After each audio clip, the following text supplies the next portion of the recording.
Bismillahirrahmanirrahim. Innal hamdalillah nahmaduhu wa nasta'inuhu wa nastaghfiruh wa na'udzu billahi min shururi anfusina wa min sayyiati a'malina. May yahdihillahu fala mudilla lahu wa may yudlil fala hadiya lahu. Wassalatu wassalamu ala Rasulillah nabiyyina Muhammadin sallallahu alaihi wasallam wa ala alihi wa sahbihi wa man wala. Rabbi shrah li sadri wa yassir li amri wa hlul 'uqdatam min lisani yafqahu qawli, amma ba'd. Alhamdulillah, selamat kita bertemu kembali dalam pengajian kita menghayati dan menyelongkar warisan sirah Nabi kita Nabi Muhammad sallallahu alaihi wasallam. Muslimin dan muslimat yang dirahmati Allah, terima kasih di atas kesudian mengikuti siaran ini maupun siaran yang lepas-lepas yang telah lalu kepada penghayatan beberapa peristiwa di tahun pertama Nabi kita sallallahu alaihi wasallam setelah berhijrah ke Al-Madinah Al-Munawwarah. Terakhir kali dalam siaran yang lalu kita telah menyentuh bahawa di tahun pertama ini timbulnya permusuhan, dan ini bukan hanya sekadar tahun pertama saja. Boleh dikatakan sejak dari tahun pertama timbulnya permusuhan orang-orang Yahudi terhadap apa yang diserukan oleh Nabi sallallahu alaihi wasallam. Dalam siaran yang lalu, kita telah pun mengambil tentang pensyariatan pengalihan kiblat yang sebelum ini umat Islam bersama dengan Rasulullah sallallahu alaihi wasallam ketika mendirikan solat menghadap ke arah Masjidil Aqsa. Maka Allah pindahkan kiblat orang-orang Islam ketika solat dengan menghala fawalli wajhaka syatral masjidil haram, iaitu menghala ke arah Masjidil Haram di Makkah, lebih tepat lagi ke arah Kaabah. Ini antara lain berpunca daripada ejekan-ejekan yang dibuat oleh orang-orang Yahudi. Kita kembali kepada persoalan yang belum terungkai sebelum ini. Apakah sebab-sebab orang-orang Yahudi ini memusuhi Rasulullah sallallahu alaihi wasallam? Padahal pemberitahuan tentang akan lahirnya seorang Nabi akhir zaman telah pun termaktub dalam kitab Taurat, dalam Zabur, bahkan dalam Injil sekalipun. Tapi kenapa Nabi akhir zaman, Nabi yang terakhir ini dimusuhi oleh mereka? Inilah persoalan yang masih belum terungkai. yang ingin sama-sama kita cari sebab musababnya antara lain. InsyaAllah. Muslimin dan muslimat yang dirahmati Allah, kita maklumi sebelum hijrahnya Nabi pun dah wujudnya permusuhan orang-orang Yahudi. Pernah kita makluminya bersama. Apabila Nabi SAW sekitar usia 9 tahun, yang dibawa oleh pakcik baginda, menemani pakciknya ini berniaga di Syam. Ketika tiba di suatu kawasan bernama Buhairah, yang mana Nabi yang masih kanak-kanak, usia 9 tahun, dilihat oleh seorang rahib Nasrani. Sifat-sifat Nabi SAW malah kelebihan baginda, yang apabila berjalan ada saja awan yang melindungi baginda, menutupi baginda daripada terkena panas, dan adalah beberapa ciri-ciri yang lain. Maka rahib ini, pendeta ini, bertanya kepada Abu Talib, pakcik Nabi ni, siapa anak ni? Yang mana kemudiannya ia menyarankan kepada Abu Talib supaya bawa Nabi ini kembali ke Makkah. Sebab kalau Nabi SAW yang masih anak kecil ketika itu dilihat oleh orang-orang Yahudi, alim ulama mereka akan membunuhnya. So bermakna daripada sebelum Nabi menjadi Nabi pun dah ada ciri-ciri yang membuatkan Nabi SAW dimusuhi. Nabi tak mengajak kepada permusuhan. Takkan kanak-kanak 9 tahun mengajak kepada permusuhan, tapi mereka memusuhinya. Bahkan sewaktu Nabi berdakwah di Makkah, apabila orang-orang Quraisy ini menentang dakwah Nabi SAW, mereka gagal dalam setiap usaha mereka. Maka ada pembesar-pembesar Quraisy yang pergi ke Madinah, bertemu dengan pemimpin-pemimpin agama Yahudi, minta pendapat. Itulah pemimpin Yahudi antara lain berikan idea bagaimana nak mendustakan Nabi SAW dan ajaran baginda. Tanya tentang perihal orang-orang yang ditidurkan oleh Allah di dalam gua. Kisah seorang yang mengembara dari timur ke barat. Kisah Zulkarnain. Yang pertama tadi kisah Ashabul Kahfi. Dan yang ketiganya tanyakan kepada Muhammad ini, apa itu roh? So, yang mana pertanyaan-pertanyaan mereka, bahkan idea yang mereka berikan kepada pemimpin-pemimpin Quraisy, menunjukkan bahawa permusuhan ini dah ada. Tapi sekarang ini Nabi dah muncul di tengah-tengah mereka di Madinah itu sendiri. Maka permusuhan mereka, bahkan maaf cakap, kebencian mereka ini semakin meningkat. Maka kita dapati bahawa orang-orang Yahudi pada masa itu amat memusuhi Nabi.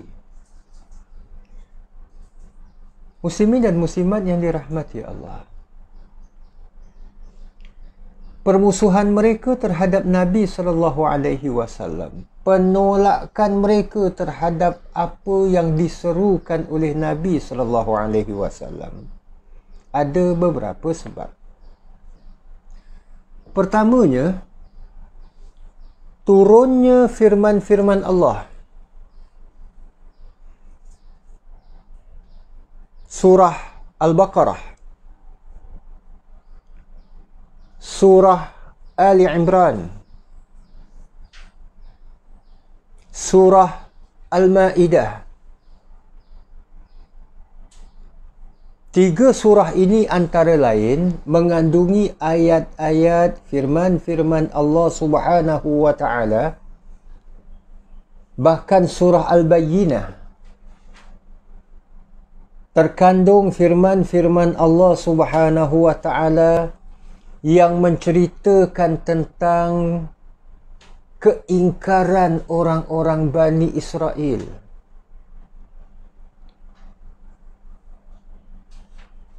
Kisah Al-Baqarah itu sendiri, sehingga kisah ini digunakan sebagai nama surah. Adalah kisah yang terkait dengan perangai datuk nenek moyang mereka. Keturunan Bani Israel ini di zaman Nabi Allah Musa alaihi salam. Bila Allah perintahkan sesuatu mereka, kalau boleh tak nak buat. Itu yang bikin mereka tanya. Timbulkan pelbagai pertanyaan. Yang mana tujuannya kalau boleh mereka tak nak buat. Itu yang Allah firmankan. Wa ma kadu yaf'alun. Hampir-hampir saja mereka ni tak melaksanakan perintah Allah. Jadi surah-surah seumpama terdapat ayat-ayat dari surah Al-Baqarah, dari surah Ali Imran, surah Al-Ma'idah, bahkan macam kita sebutkan tadi surah Al-Bayyinah, adanya ayat-ayat yang menyelongkar dan membongkar isu-isu asas yang ditutup, yang dilindungi, yang disembunyikan oleh orang-orang ahli kitab, khususnya orang-orang Yahudi. Nah, dengan adanya firman-firman Allah ini bongkar balik. Marahlah mereka. Ibarat manusia yang ada sesuatu yang dia sembunyikan, cuma kawan dia saja yang tahu. Perkataan umpamanya lah, orang Melayu kita selalu cakapkan, biar pecah di perut, jangan pecah di mulut. Okey, janji. Tapi kawannya ini kemudian pecahkan di mulut. Orang tak tahu jadi tahu. Tak marah ke? Ibaratlah. Jadi muslimin, muslimat yang dirahmati Allah. Itu salah satu di antara punca-punca permusuhan orang-orang Yahudi terhadap dakwah Nabi SAW. Kerana Nabi menyampaikan firman-firman Allah. Sebenarnya kalau dilihat hal ini, mereka sebenarnya bukan memusuhi Nabi. Hakikatnya mereka ini memusuhi Allah. Sebab Nabi hanya penyampai. Allah yang firmankan. Tapi itulah, mereka memusuhi Nabi. Sedangkan mereka terhadap para Nabi dan Rasul yang Allah utuskan kepada mereka lagi. Muslimin dan muslimat yang dirahmati Allah. Para Nabi dan Rasul kan ramai. Kalau ikut sejarah para Nabi dan Rasul yang diwartakan dalam Al-Quran, Allah utuskan Rasul yang pertama Nabi Allah Nuh kepada kaumnya. Allah mengutuskan Nabi Allah Hud kepada kaumnya, kaum Ad. Allah mengutuskan Nabi Saleh kepada kaum Samud di zamannya.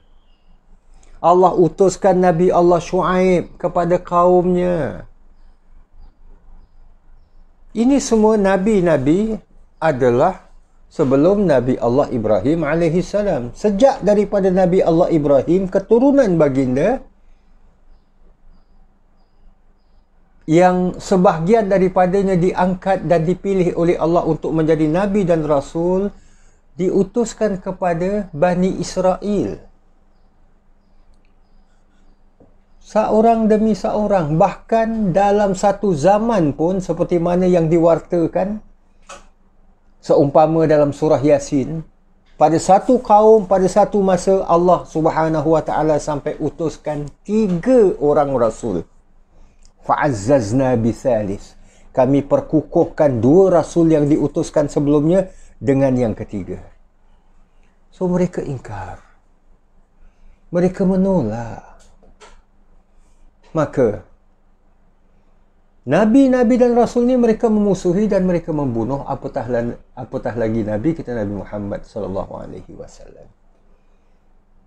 Sebab yang kedua adalah bila kita kembali ke sejarah, susul galur Bani Israel, kita dah maklum, Bani bermaksud anak, cucu, keturunan. Israel, Isra dalam bahasa Hebrew ataupun bahasa Ibrani yang diarabkan bermaksud hamba.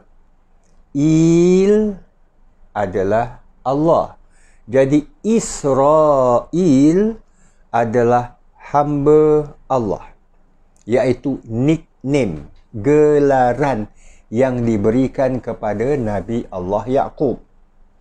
Nabi Yaqub ini adalah anak kepada Nabi Ishaq.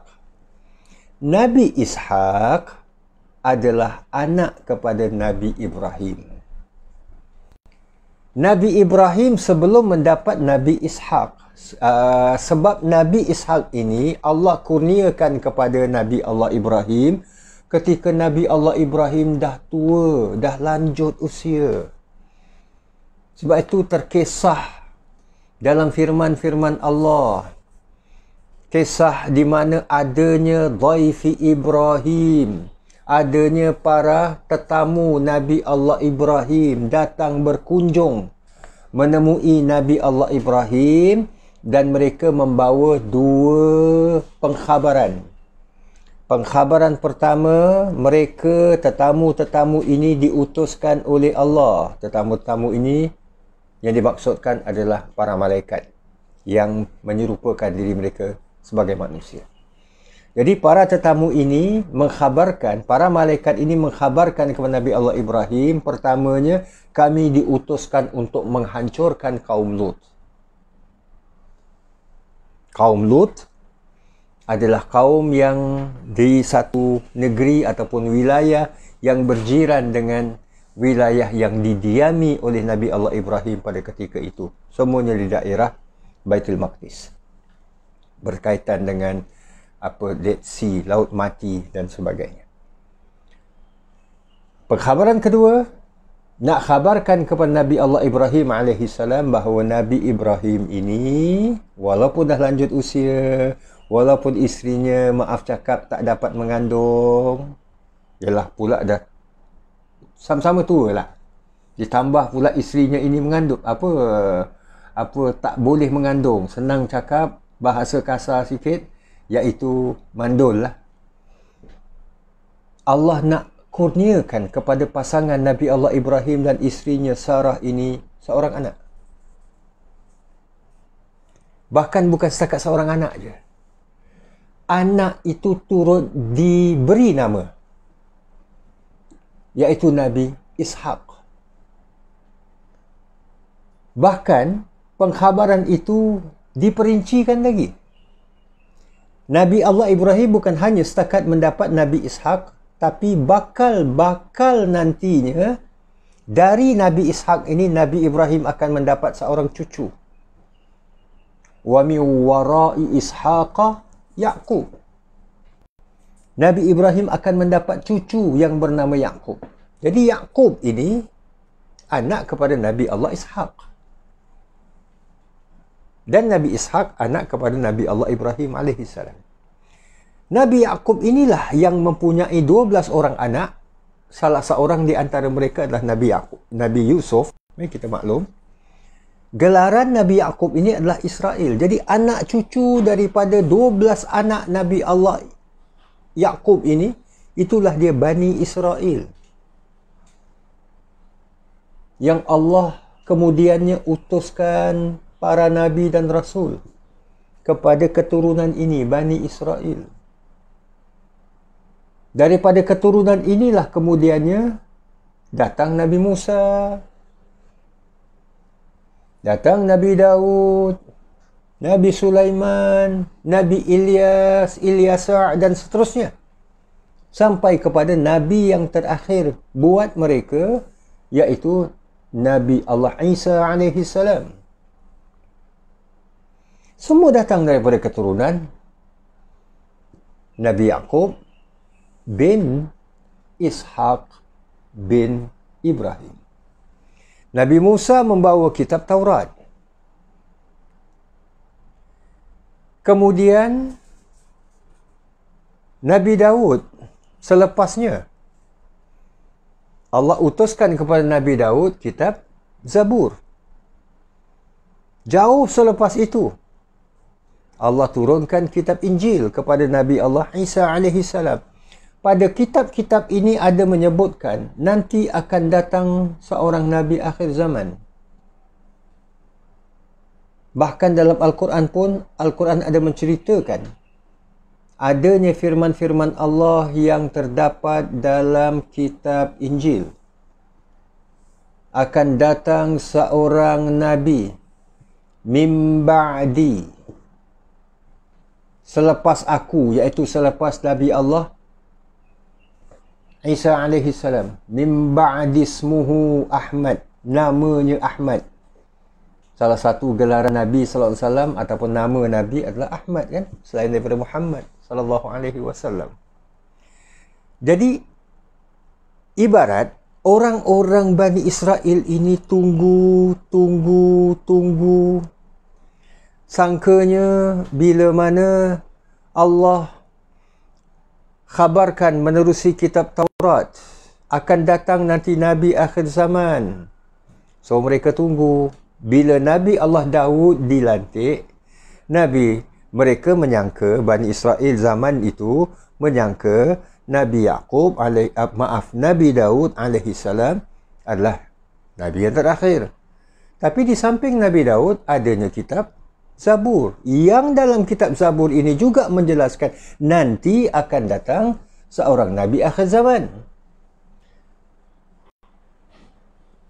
Kemudian ujung sekali, bila Allah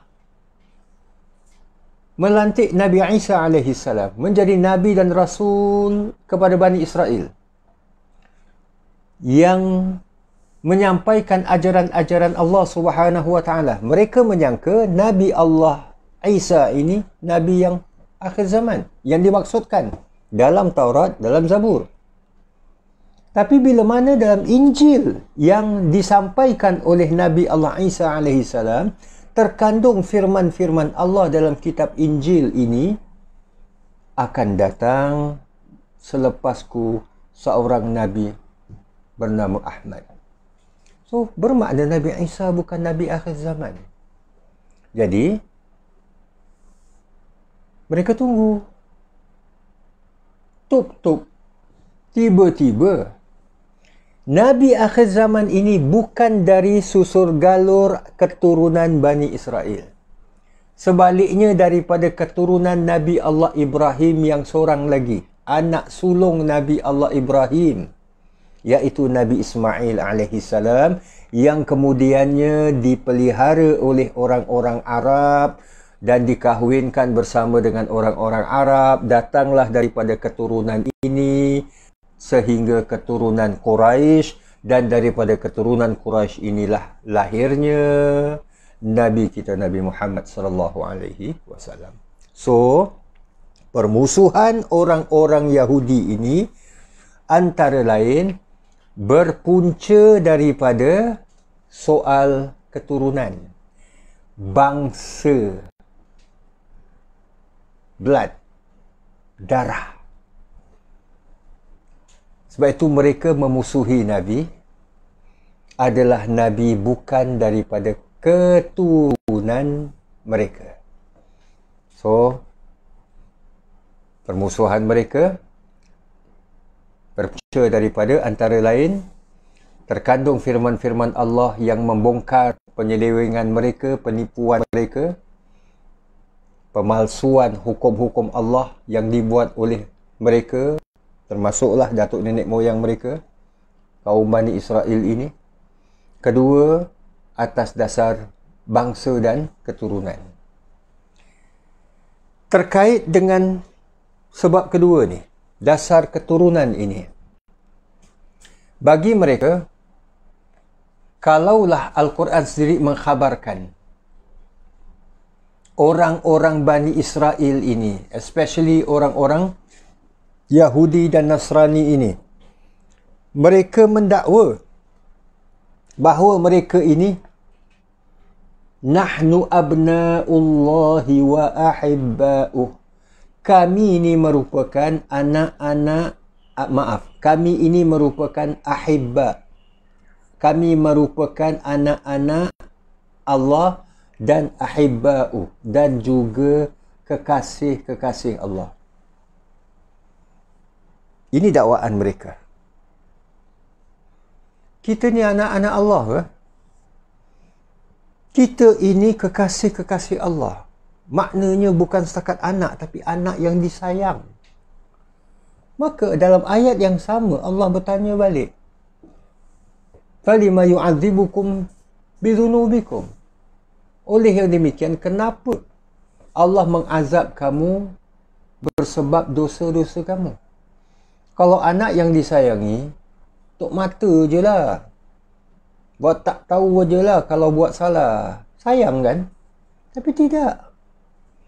Mereka diubah menjadi kera, menjadi babi, maaf cakap, dan sebagainya. Jadi muslimin dan muslimat yang dirahmati Allah, bila mana dakwaan mereka demikian,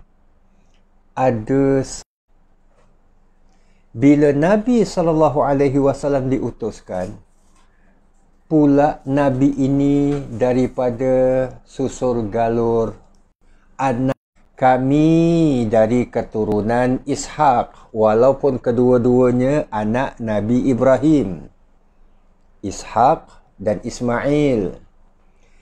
Tapi beza. Walaupun ayah sama, tapi mak berlainan. Maknya Nabi Ismail adalah Hajar. Maknya Ishak adalah Sarah. Perbezaannya bukan setakat Hajar dan Sarah, tapi bagi mereka adalah siapa Hajar, siapa Sarah. Nabi Allah Ibrahim bila mengahwini Sarah, Sarah adalah first wife, isteri pertama. Bila Nabi Allah Ibrahim AS menikahi Sarah, ayah Sarah ikut adat kebiasaan pada masa itu. Ayah Sarah menghadiahkan, daripada perkahwinan ini menghadiahkan kepada Sarah seorang hamba wanita untuk menjadi pembantu kepada Sarah dalam mengharungi kehidupan baru berumah tangga.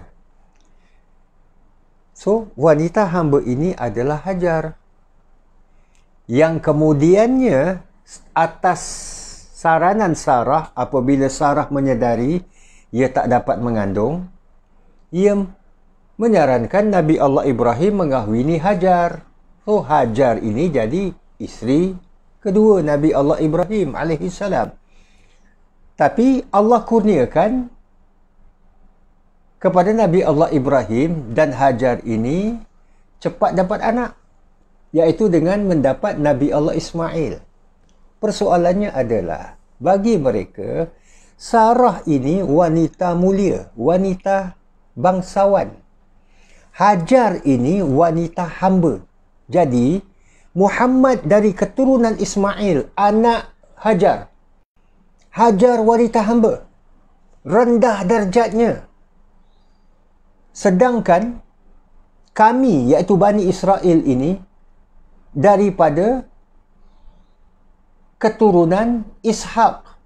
Ishak anak kepada Sarah, wanita bangsawan. So, wajar ke kami menerima Nabi daripada keturunan wanita hamba? So, muslimin dan muslimat yang dirahmati Allah, ini antara lain. Mereka menolak Nabi bukan hanya sekadar menolak Nabi, mereka memusuhi Nabi. Sebab itulah dalam sirah Nabi SAW berlaku pelbagai peristiwa yang insya-Allah akan kita hayatinya, selongkarnya, kita ambil iktibar daripadanya insya-Allah sebagai pedoman dan panduan kita pada siaran-siaran yang akan datang, di mana permusuhan orang-orang Yahudi ini cukup jelas. Cukup jelas. Mereka tak dapat menerima sama sekali Nabi kita Nabi Muhammad sallallahu alaihi wasallam, bahkan ajaran yang disampaikan oleh Nabi sallallahu alaihi wasallam. Maka itulah antara lain punca-punca orang-orang Yahudi ini memusuhi Nabi kita Nabi Muhammad sallallahu alaihi wasallam. Insya-Allah kita akan meneruskan siri kuliah online ini, sirah Nabi kita Nabi Muhammad sallallahu alaihi wasallam ini dalam siaran yang akan datang, dengan kita menghayati peristiwa-peristiwa selanjutnya berlaku tahun kedua, ketiga Hijriah dan seterusnya insya-Allah. Terima kasih di atas kesudian muslimin dan muslimat menghayati kuliah online kita ini. Mudah-mudahan kita senantiasa berpedoman dan berpanduan daripada Allah Subhanahu wa taala, menerusi cinta kita kepada sirah Nabi kita Nabi Muhammad sallallahu alaihi wasallam sebagai wahana, sebagai wasilah untuk kita mencintai sunnah baginda insya-Allah. Aqulu qawli hadza wa astaghfirullahal azim li wa lakum wa lisairil muslimin. Assalamualaikum warahmatullahi wabarakatuh.